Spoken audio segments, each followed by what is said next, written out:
FEMA tells staffers they might get billed for working too much.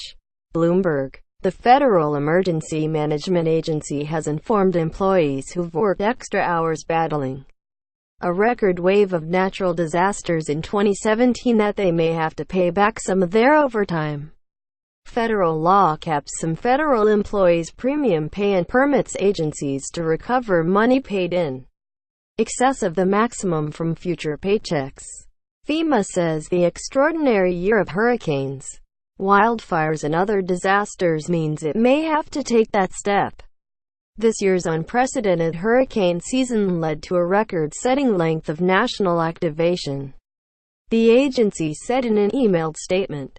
Due to the extended work hours involved in supporting disaster recovery and response efforts for multiple storms, some employees have been affected by the annual maximum earnings limitation. The agency last month sent employees a frequently asked questions document saying that those who hit the annual cap due to the number of extra hours they've worked may still be ordered to perform work without receiving further compensation, and would continue to receive their regular base pay regardless of whether they exceed the annual premium pay cap or not. Then, it said, a bill will be determined and established for any premium pay amounts over the annual premium pay cap, and the employee will be notified and billed in 2018 for that amount. Earlier, FEMA staff tapped out after mounting disasters.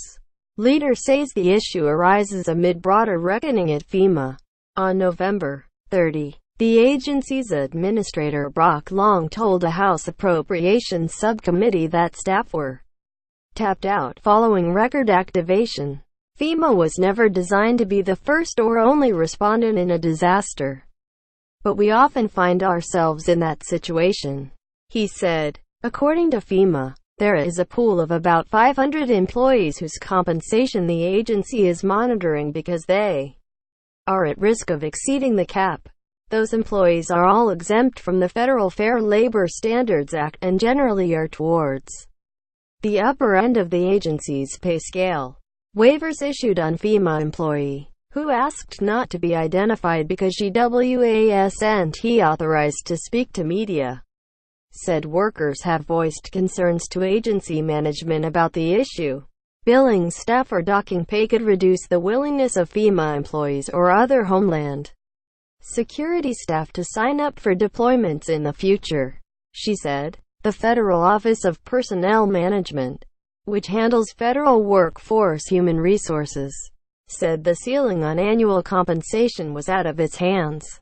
The premium pay caps are statutory, and OPM does not have authority to waive or modify the premium pay caps, the agency said in an emailed statement. Under the law, an executive branch employee's premium pay, which includes overtime, combined with basic pay, can't exceed the maximum rate of basic pay for certain categories of employees. An email to staff from FEMA November 2 offered the example of a category of employees based in Washington, D.C., who this year get a regular salary of $153,730. For those workers, Congress has capped the premium pay they can receive, including for working extra hours, at $7,636.40, along with the annual cap.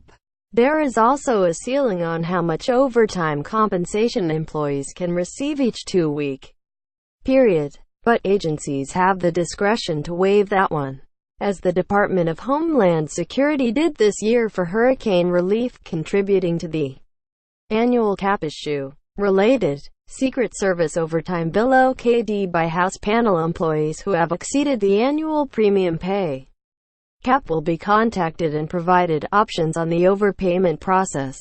The agency told its employees they will be able to get back the money via payroll deduction or simply pay the full sum. According to the November 3 Q&A, the House is slated Tuesday to consider a bill that would raise the cap on overtime for Secret Service agents, a third of whom had already hit the limit as of August. The agency, in a statement, said the bill would be a tremendous lift to employee morale. The bill has not yet been voted on in the Senate. Homeland Security is not powerless to address the situation for FEMA, said attorney Jacob Statman, who represents federal workers in employment disputes. While the agency can't waive the pay cap, a different law grants it the discretion to waive the requirement that a particular employee pay back the excessive compensation. If the employee requests the waiver and the government determines that collection would be against equity and good conscience and not in the best interests of the United States. Asked about that prospect, the Office of Personnel Management said in an email that the head of each agency has authority to administer the overpayment waiver authority under the statute. FEMA didn't comment on whether it might grant such waivers if employees requested them. Agencies are generally hesitant to grant such waivers, said Richard Loeb, an attorney for the American Federation of Government Employees, in part because waiving repayments could draw scrutiny from their inspector generals. Former OPM Director Donald Devine, who led the agency under President Ronald Reagan, said Congress never should have deprived the executive branch of the authority to waive pay caps. In the first place, you need a certain amount of flexibility in terms of running the government, Devine said. Unfortunately, Congress gets frustrated about something. They usually try to find some blunt instrument way to do something. Updates with Office of Personnel Management statement in fourth to last paragraph. With assistance from Christopher Flavell to contact the reporter on this story. Josh Idelson in Washington at jdelson@bloomberg.net. To contact the editors responsible for this story. John Morgan at jmorgan97@bloomberg.net. Michael B. Marawa 2017 Bloomberg L.P.